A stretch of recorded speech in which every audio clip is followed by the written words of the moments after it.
ચાર વેદ પુરાણ આદિ શાસ્ત્ર સૌ મિથ્યાત્વના શ્રી નંદી સૂત્રે ભાખિયા છે ભેદ જ્યાં સિદ્ધાંતના પણ જ્ઞાનીને તે જ્ઞાન ભાષ્યા એ જ ઠેકાણે ઠરો જીનવર કહે છે જ્ઞાન તેને સર્વભવ્યો સાંભળો.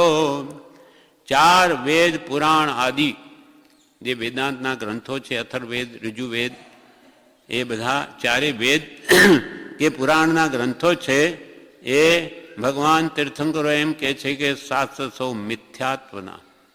કેમ એ શાસ્ત્રો મિથ્યાત્વના કેમ કહ્યા? તો કે એમાં વસ્તુના સ્વાદવાદ રૂપે વર્ણન નથી. એકાંતે એ માને છે. જેમ કે બૌદ્ધ મત છે તો આત્માને ક્ષણિક જ માને, અને સાંખ્ય મત છે તે આત્માને નિત્ય જ માને.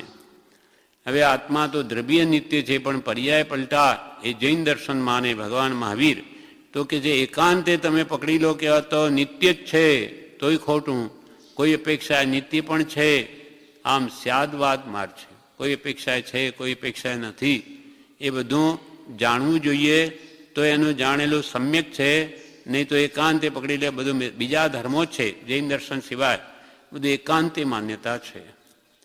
એટલે ભગવાન કે છે મિથ્યાત્વના ગ્રંથો છે. ચાર વેદ પુરાણ આદિ શાસ્ત્ર સૌ મિથ્યાત્વના પણ શ્રી નંદી સૂત્રે ભાખિયા છે ભેદ જ્યાં સિદ્ધાંતના. એટલે જો આત્મદ્રષ્ટિ હોય તો પછી ગમે તે શાસ્ત્ર વાંચે કે જાણે તો તેને જુદા નયથી આત્માને અર્થે જ ગ્રહણ કરી શકે, લાગુ પડે કે ભાઈ હા બૌદ્ધે વાત કરી છે તો પર્યાય નહીંની અપેક્ષાએ એનું કહેવું ક્ષણિક છે, આત્મા બરોબર છે. અને સાંખ્ય વાત કરી છે કે આત્મા નિત્ય છે, તો એનો નિશ્ચય ને એની વાત બિલકુલ સાચી, આત્મા દ્રવ્યથી નિત્ય જ છે. પણ પર્યાય આમ અપેક્ષાથી જુએ તો કોઈ પણ ધર્મમાં વિરોધ ના આવે, એમ ભગવાનનો ઉપદેશ છે. એટલે એમ કહ્યું કે બધા ધર્મોને ભેગા કરીએ ત્યારે જૈન દર્શન થાય, અને જૈન દર્શનને વિસ્તારીએ ત્યારે બીજા બધા ધર્મો છે. જૈન ધર્મ બધાને સમાવી લે છે. અપેક્ષાએ જુઓ તો બધું સત્ય છે, અને એકાંતે લો તો બધું મિથ્યા છે. શ્રી ગૌતમ સ્વામીને ચાર વેદમાં શંકા હતી, એમને આત્મા નામનો પદાર્થ છે કે નહીં.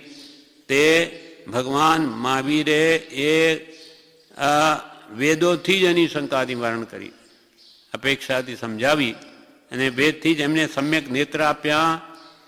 એટલે કે સમ્યક દ્રષ્ટિ આપી, સમ્યક જ્ઞાન આપ્યું, કે આત્મજ્ઞાન આપ્યું ભગવાન મહાવીરે ગૌતમ ગણધરને.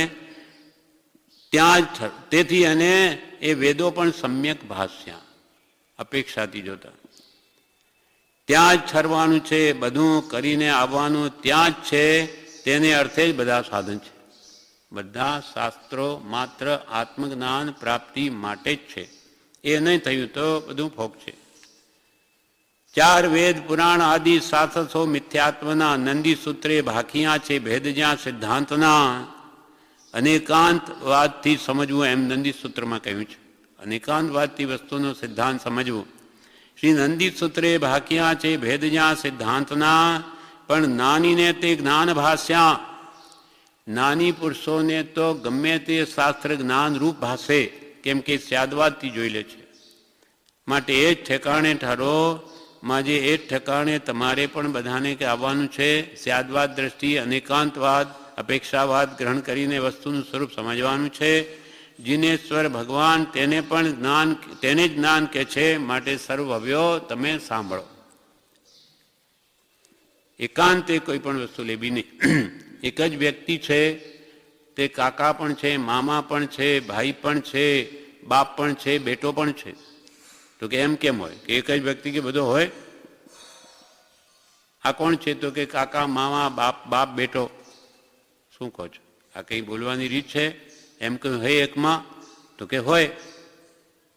તમે એનું નામ શું ફલાણા છે? તો કે એના બાપની અપેક્ષા એ દીકરો છે, અને એના પોતાના દીકરાની અપેક્ષાએ પોતે જ બાપ છે. કાકો છે તો કે એના ભત્રીજના અપેક્ષાએ કાકો છે, અને ભાણીની અપેક્ષાએ મામો છે, વ્યક્તિ એક જ છે. તો એમ અપેક્ષાવાદથી બધું સત્ય ઠરે. બાકી આમ કે કાકા બાબા મામા આ કોણ છે? આ તો પિતા પુત્ર ભાઈ ભાણેજ ભત્રીજ, સમજાણું નહીં શું બોલો છો.